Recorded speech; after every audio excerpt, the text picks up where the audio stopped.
नमस्कार दोस्तों, स्वागत करते हैं आप सभी का एक बार फिर से एसपीडी न्यूज़ के एक ताज़ा तरीन और आज की फ्रेश और न्यू एपिसोड पर, जहां पर हम बात करने वाले हैं देश और दुनिया से जुड़ी हुई कुछ बेहद बड़ी खबरों के बारे में।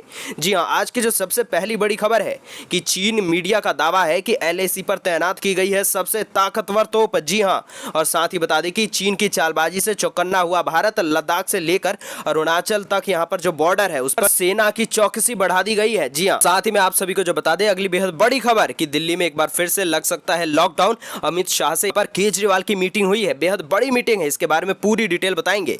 और साथ ही बता दें कि जम्मा मस्जिद में 30 जून तक यहां पर नहीं पढ़ी जाएगी कोई भी नमाज। जी हां, वो भी एक साथ में। शाही इमाम ने ऐलान कर दिया है। खैर, आप सभी की राय जानना चाहेंगे, नीचे कमेंट जरूर कीजिएगा। और साथ ही में बता दें कि कोरोना केस बढ़ चुके हैं लेकिन नहीं हुआ है कम्युनिटी स्प्रेड, ऐसा हम नहीं कह रहे हैं, ऐसा कह रहा है आईसीएमआर का बेहद बड़ा दावा है, इसके बारे में पूरी डिटेल बताएंगे। खैर, आपके इलाके में कितने लोगों को संक्रमण हुआ है नीचे कमेंट जरूर कीजिएगा। और साथ ही में जो अगली बेहद बड़ी खबर की पतंजलि ने किया कोरोना की दवा बनाने का एक बार फिर से दावा। बालकृष्ण बोले कि ठीक हो चुके हैं हजारों मरीज। जी हां, बेहद बड़ी खबर है और बेहद बड़ा दावा है, इसके बारे में पूरी डिटेल में बात करेंगे। और साथ ही बता दें कि लद्दाख विवाद पर सेना के पूर्व अधिकारी बोले कि पाकिस्तान पर राहुल गांधी कर चुके हैं गलती, फिर से ना दोहराएं। जी हां, बेहद बड़ी बात कही गई है, इसके बारे में भी जानकारी आ चुकी है, बताएंगे। साथ ही में बता दें कि यहां पर कोरोना से जुड़ी हुई एक और बेहद बड़ी खबर कि लक्षण दिखने के 3 दिन बाद करानी चाहिए जांच। यहां पर बहुत से लोग लक्षण दिखते ही जांच करा लेते हैं, ऐसा कराना यहां पर बेहद बड़ी गलती हो सकती है, क्योंकि यहां पर जल्दबाजी में गलत रिपोर्ट्स आ सकते हैं और आपको लगेगा शायद आप बेहद ठीक है। तो इसके बारे में हम पूरी डिटेल बताएंगे, क्योंकि ये आपकी जिंदगी से जुड़ी हुई एक बेहद महत्वपूर्ण खबर है। साथ ही बता दें कि यहां पर कंगाल पाकिस्तान के पीएम के बड़े बोल, कहा कि 34% भारतीय घरों में खाने को नहीं है और हम मदद करेंगे। जी हां, इस बारे में आप क्या सोचते हैं नीचे कमेंट जरूर कीजिएगा। और उसी के साथ अगली बेहद बड़ी खबर कि अमेरिका में 3 कंपनियां कोरोना की वैक्सीन बनाने के बेहद करीब है, जल्द शुरू हो जाएगा एडवांस क्लिनिकल ट्रायल, इसके बारे में पूरी डिटेल आपको बताएंगे। और साथ ही में बता दें कि महाराष्ट्र में मानसून की 10 तक, तटीय इलाकों में झमझम बारिश हो चुकी है, आप सभी को पूरी डिटेल बताएंगे। और कौन कौन से राज्यों में बारिश होने वाली है, तो बने रहिएगा। और साथ ही में आपको बता दें कि हार्वेस्ट गोल्ड का जो ब्रेड होता है वो बेहद सुरक्षित और हाइजीनिक यहां पर बनाया गया है।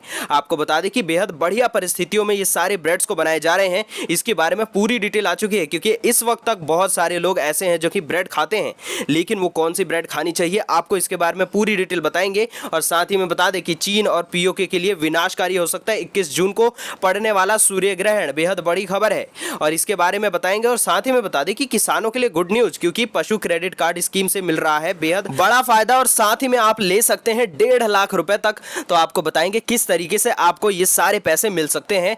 तो चलिए आज की बेहद बड़ी खबरों का सिलसिला चालू किया जाए, लेकिन उससे पहले आप सभी से रिक्वेस्ट है हमेशा की तरह वीडियो को लाइक शेयर करें और साथ ही साथ चैनल को सब्सक्राइब करें घंटी के बटन को दबाकर। अब सीधा बढ़ चलते हैं आज की सबसे पहली बड़ी खबर पर। दोस्तों, जो आज की पहली बड़ी खबर के तहत आप सभी को बता दें कि भारत और चीन के बीच सैन्य स्तर पर बातचीत के बावजूद भी तनाव इतना ज्यादा है कि आप सोच नहीं सकते हैं। चीन के पूर्वी लद्दाख में वास्तविक नियंत्रण रेखा यानी कि एलएसी के आसपास अभी भी फौज जो है वो अपनी बनाई रखी है और इसी को देखते हुए भारत ने भी अपनी सेना तैनात कर दी है। आपको बता दें कि चीनी फौज लद्दाख से लेकर अरुणाचल प्रदेश तक डटी हुई है, लिहाजा भारत ने भी इसके जवाब में बड़ी संख्या में अपनी सेना तैनात कर दी है। सीमा विवाद को देखते हुए भारत ने इस इलाके में रिजर्व फौज को भी तैनात कर दिया है। आप सभी को बता दें कि यहां पर सरकार ने बताया है कि लद्दाख में चीन ने जो हरकत की है उसे देखते हुए भरोसा नहीं किया जा सकता है कि उनकी मंशा क्या है और इसका भी कोई भी बता नहीं सकता है कि आखिर वो क्या सोच रहे हैं। इन सभी परिस्थितियों को देखते हुए लद्दाख क्षेत्र में अतिरिक्त फौज लगाई गई है। केवल लद्दाख ही नहीं बल्कि हिमाचल प्रदेश, उत्तराखंड, सिक्किम और अरुणाचल प्रदेश में भी फौज की यहां पर पूरी तैयारी कर दी गई है। खैर, हम आप सभी से पूछना चाहेंगे कि आपके हिसाब से यहां पर चीनी मंशा क्या है, यानी कि चाइना जो है वो क्या कुछ सोच रहा है, कहीं यहां पर विश्व युद्ध तो नहीं करने की सोच रहा है, नीचे कमेंट जरूर कीजिए। दोस्तों, जो अगली बेहद बड़ी खबर आ रही है दिल्ली से एक बार फिर से कि लग सकता है लॉकडाउन। यहां पर लॉकडाउन को हटाने के बाद अनलॉक चालू हुआ लेकिन फिर से लॉकडाउन हो सकता है और सारी चीजें बंद की जा सकती हैं। ऐसा क्यों है, पूरी डिटेल आप सभी को बताते हैं कि यहां पर दुनिया भर में कहर बरपा रहे कोरोना वायरस के आगे दुनिया पस्त हो चुकी है। बढ़ते मामलों ने लोगों की चिंता को बढ़ा दिया है। इसी बीच खबर आई है कि सरकार एक बार फिर से देश की राजधानी में लॉकडाउन यानी कि लॉकडाउन इन दिल्ली लगा सकती है। देश की राजधानी दिल्ली में बेतहाशा बढ़ते कोरोना संक्रमण यानी कि कोविड-19 जो पॉजिटिव मामले आ रहे हैं उनको देखकर एक बार फिर से सख्त लॉकडाउन लगाने की तैयारी चल रही है और इस बार का जो लॉकडाउन लगेगा उसमें कोई भी छूट आप सभी को नहीं मिलने वाली है। आपको बता दें कि दिल्ली में कोरोना के चलते बिगड़ते हालात और संभावित लॉकडाउन लगाने को लेकर दिल्ली के मुख्यमंत्री अरविंद केजरीवाल और साथ ही साथ जो केंद्रीय गृह मंत्री हैं अमित शाह उन सभी की बैठक हुई है।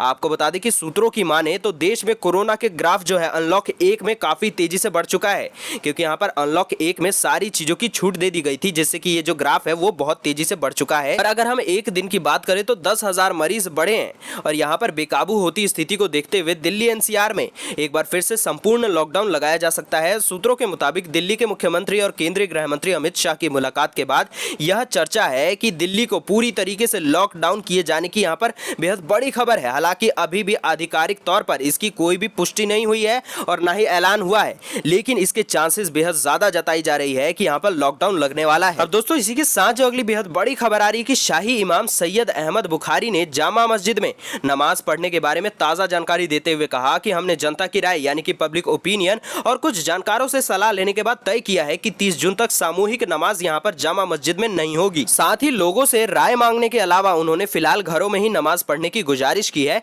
ताकि लोगों को संक्रमण का फैलने का खतरा जो है वो ना हो।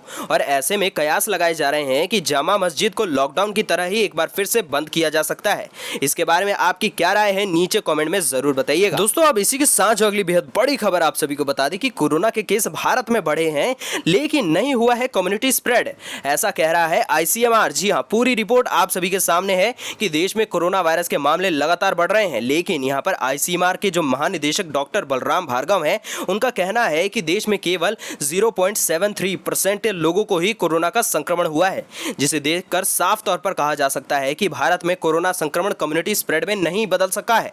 और आपको बता दें कि डॉक्टर भार्गव ने बताया है कि कोरोना वायरस का असर पूरे देश में है। भारत बहुत बड़ा देश है, लेकिन इस संक्रमण की व्यापक यानी कि फैलाव बेहद कम है और भारत में अभी भी संक्रमण जो है वो बेहद ज्यादा कम फैला है।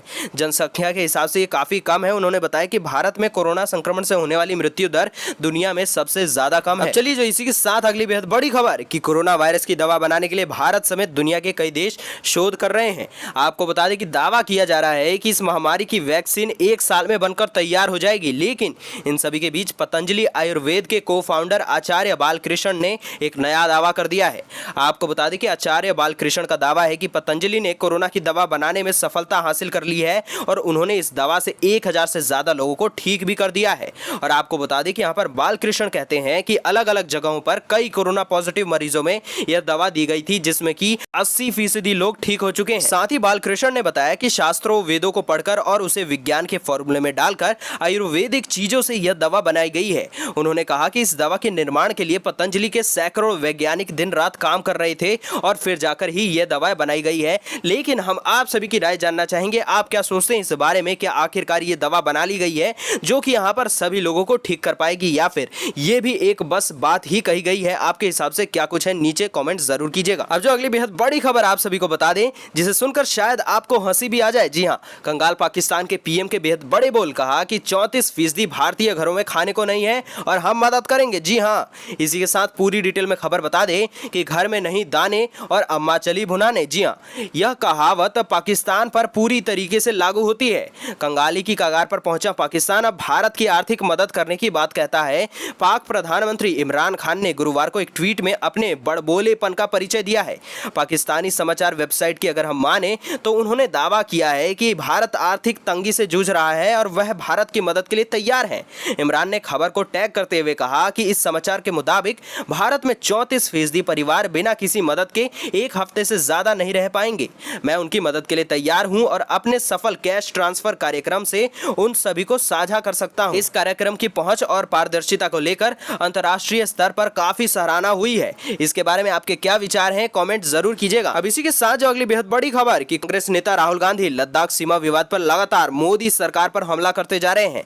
वह कई गोपनीय जानकारियों को उजागर करने की बात कहते हैं और वह सोशल मीडिया के जरिए लगातार मोदी सरकार से चीन से सीमा विवाद को लेकर सवाल पूछ रहे हैं। ऐसे में सशस्त्र बलों के सेवानिवृत्त अधिकारियों के एक समूह ने लद्दाख सीमा विवाद से निपटने को लेकर कांग्रेस नेता राहुल गांधी द्वारा केंद्र सरकार की आलोचना किए जाने को यहां पर अवांछनीय एवं निंदनीय करार दे दिया है। इन अधिकारियों ने एक बयान में कहा है कि पाकिस्तान पर राहुल गांधी के पूर्व में दिए गए बयानों को पाकिस्तान सरकार एवं सेना ने इस्तेमाल किया और उनका समर्थन किया है, जिससे कि राष्ट्र विरोधी ताकतों को बढ़ावा मिला है। ऐसे में राहुल गांधी को फिर वही गलती नहीं दोहरानी चाहिए।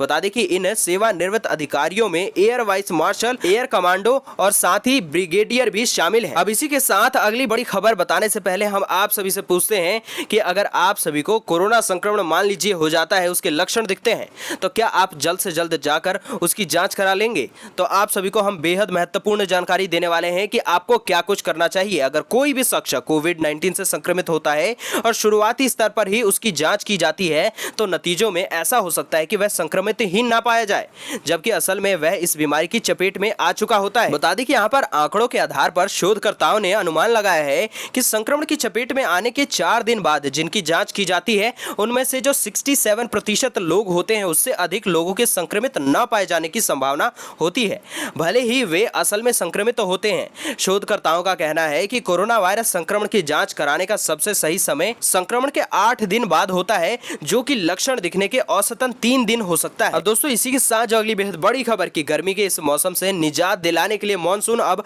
महाराष्ट्र में दस्तक दे चुका है और दक्षिणी पश्चिमी मानसून जो है वो 11 जून को महाराष्ट्र में शुरुआत तो उसकी हो चुकी है और इसी के साथ कई इलाकों में भी बारिश हो रही है। और यहाँ पर IMD जो कि भारतीय मौसम विभाग है, उसके मुताबिक महाराष्ट्र के तटीय इलाकों समेत कई दूसरे इलाकों में भी बारिश हुई है। वहीं अगर हम प्री मानसून की बात करें तो यहाँ पर दिल्ली, राजस्थान, मध्य प्रदेश समेत कई राज्यों में रुक रुक कर बारिश हो रही है।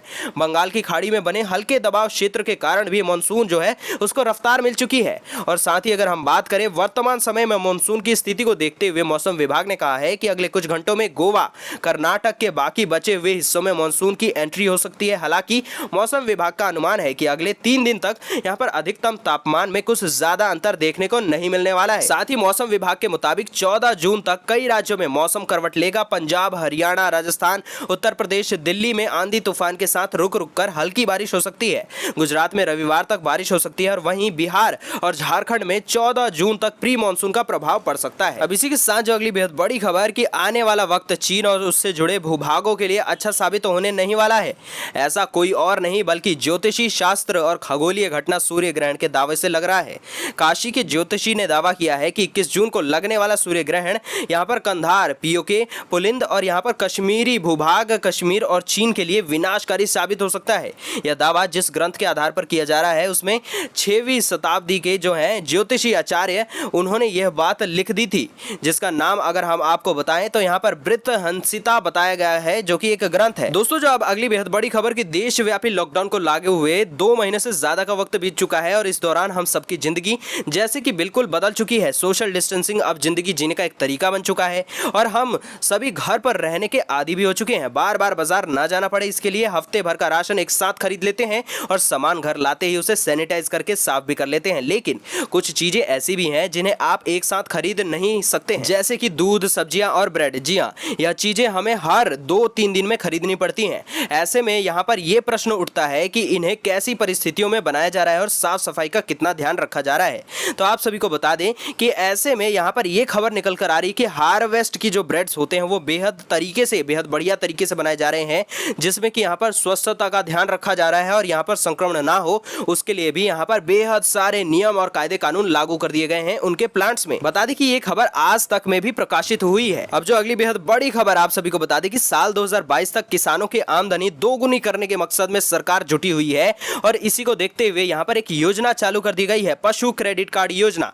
इस योजना में किसानों को बहुत कम ब्याज पर लोन दिया जा रहा है। आप सभी को बता दें कि यहाँ पर बिना ब्याज के लोन मिलेगा और वो लोन जो मिलेगा आपको 1.6 लाख रुपए तक का लोन मिल सकता है और जिस पर कोई भी ब्याज नहीं लगेगा। किसानों को इस योजना के तहत 7% की ब्याज दर पर लोन दिया जाता है और इसमें 3% केंद्र सरकार सब्सिडी देती है और शेष 4% ब्याज जो है वो हरियाणा सरकार उस पर छूट दे रही है। तो लोन लेने के लिए आप सभी को पशुपालन या फिर डेयरी विभाग के यहाँ पर जो है उप निदेशक का एफिडेविट देना होगा। इससे पहले किसान को अपने पशु का बीमा भी करवाना पड़ेगा। इसके लिए मात्र 100 रुपए देने होंगे। अब इसी के साथ जो अगली बेहद बड़ी खबर आप सभी को बता दें कि यहाँ पर अमेरिका के शीर्ष संक्रामक रोग विशेषज्ञ एंथनी फॉकी ने कहा है कि सरकार 3 कोरोना वायरस के टीकों का अध्ययन करेगी और इसके लिए फंड जारी करेगी। उन्होंने यहाँ पर CNN से कहा है कि कोरोना वायरस की टीके का विकास अच्छी तरीके से हो रहा है और हमें उम्मीद है कि गर्मियों की शुरुआत तक ऐसा जो है एक टीका बनकर आप सभी के सामने आ जाएगा।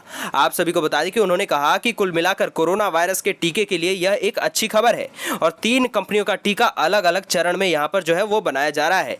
आप सभी से हम पूछना चाहते हैं कि दावे इतने सारे किए जा रहे हैं, क्या आपको कभी लगता है कि यहाँ पर जो कोरोना का टीका वो बनकर आएगा, लेकिन यहाँ पर बनेगा तो आखिर सवाल है कि कितने समय समय में, 1 साल में, 2 साल में, 10 साल में या फिर कुछ महीनों में? नीचे कमेंट जरूर कीजिएगा। तो दोस्तों ये थी आज की कुछ महत्वपूर्ण खबरें और आज के मुख्य समाचार। अगर आपको आज के समाचार पसंद आए हो जरा से भी वीडियो को कर दें लाइक, शेयर, साथ ही कर दें चैनल को सब्सक्राइब, घंटी के बटन को दबाकर ऑल नोटिफिकेशंस को भी जरूर प्रेस कर दें। हम मिलेंगे आपसे अगले मुख्य समाचारों में।